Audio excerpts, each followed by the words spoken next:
Bonjour, c'est Gilles sur boursicoté.com. Voici l'analyse technique du CAC 40 en intraday pour cette journée du mercredi 25 février 2015.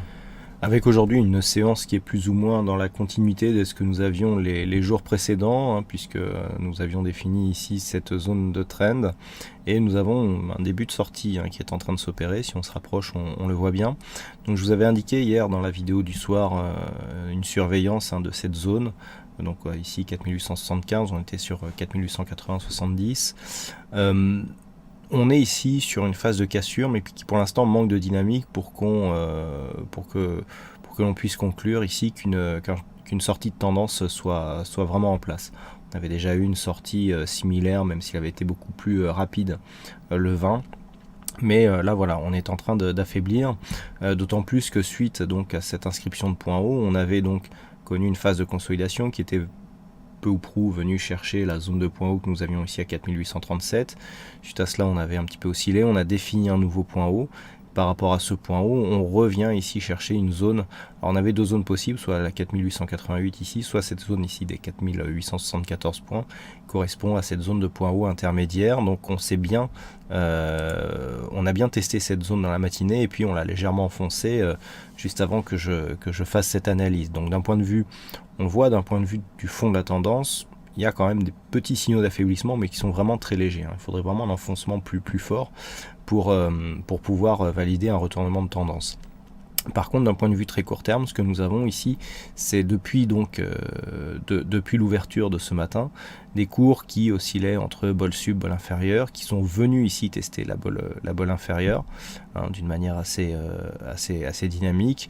On est revenu rechercher moyenne mobile 20 exponentielle, moyenne mobile 20 ici qui se situait déjà sous sa moyenne mobile arithmétique, ce qui est en général un signe de baisse. D'ailleurs, pour ceux qui me posent des questions sur cette fameuse configuration que je vous ai donnée récemment de la moyenne mobile exponentielle qui repasse sous l'arithmétique alors que les cours sont au-dessus, vous voyez que c'est bien ce que nous avons ici. Nous avons la moyenne mobile exponentielle ici en pointillé, avec la moyenne mobile arithmétique qui définit les bandes de Bollinger qui se trouvent au-dessus, et alors que les cours sont au-dessus, en général, sur des points hauts comme ça, ça fait un bon point pour jouer le retournement. Donc là, c'est ce qui s'est passé, ça a relativement bien marché.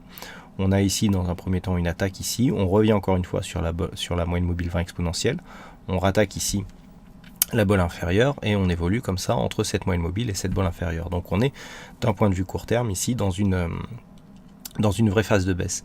Et si on trace, bon je vais pas vous les tracer, mais si on va les tracer vite fait, allez, si on place les retracements de Fibonacci sur la tendance directe, ce que nous pouvons constater, c'est que nous sommes en train de tester, nous sommes en train de tester ici le retracement des 61,8% de Fibonacci.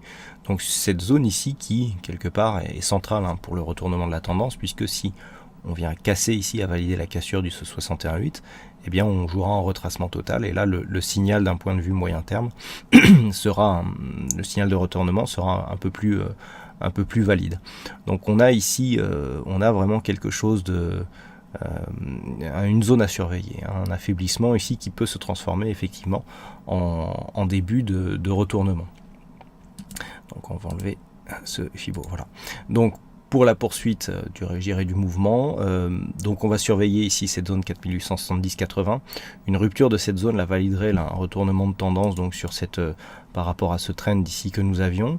Nous aurions ici un premier objectif à 4777. Après, pour des objectifs plus grands, il faudrait se reporter à la vidéo du soir qui est plus adaptée au mouvement je dirais de plus grande amplitude à horizon daily. Mais d'un point de vue court terme ici, ce que nous avons déjà, c'est par rapport à ce Fibo que nous avons enlevé, on a eu par rapport ici à ce point haut une cassure, et cette cassure par rapport justement, oui c'était pour ça les Fibo, par rapport aux Fibo qui sont en place, nous donne un objectif qui se situe à 4923 points. Donc ça c'est l'objectif normalement si les cours continuent à monter, qui devrait être atteint puisque ça correspond à l'extension des retracements de Fibonacci sur la phase de consolidation totale que nous avons ici. Mais si on vient à casser ici cette zone de support, cet objectif sera donc invalidé et on viendra plutôt chercher les objectifs de consolidation.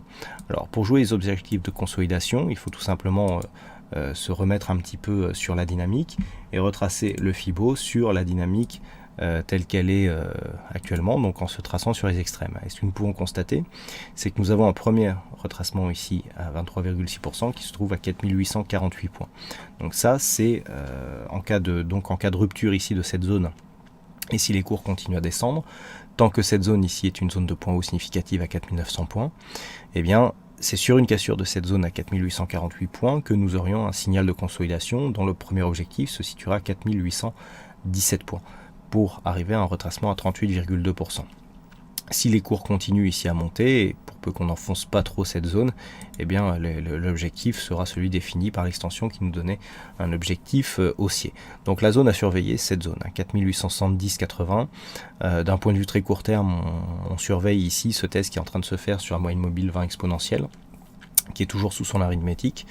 Donc on reste ici dans un flux qui pour l'instant demeure baissier, et en fonction de l'évolution, eh bien il faudra adopter ou pas la bonne conduite pour ne pas se retrouver à contre-tendance. Donc du point de vue de cet après-midi, les chiffres qui seront donnés arriveront à 16h du point de vue des États-Unis, et ce seront des chiffres qui concernent l'immobilier.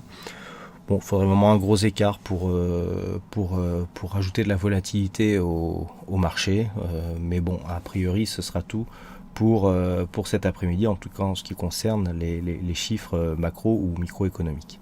Voilà donc ce que l'on peut dire sur cette analyse technique du CAC 40. Je vous souhaite à toutes et à tous une bonne séance, bonne chance dans le prochain trade, et on se retrouve donc dès ce soir pour toutes les autres analyses techniques du site boursicoté.com.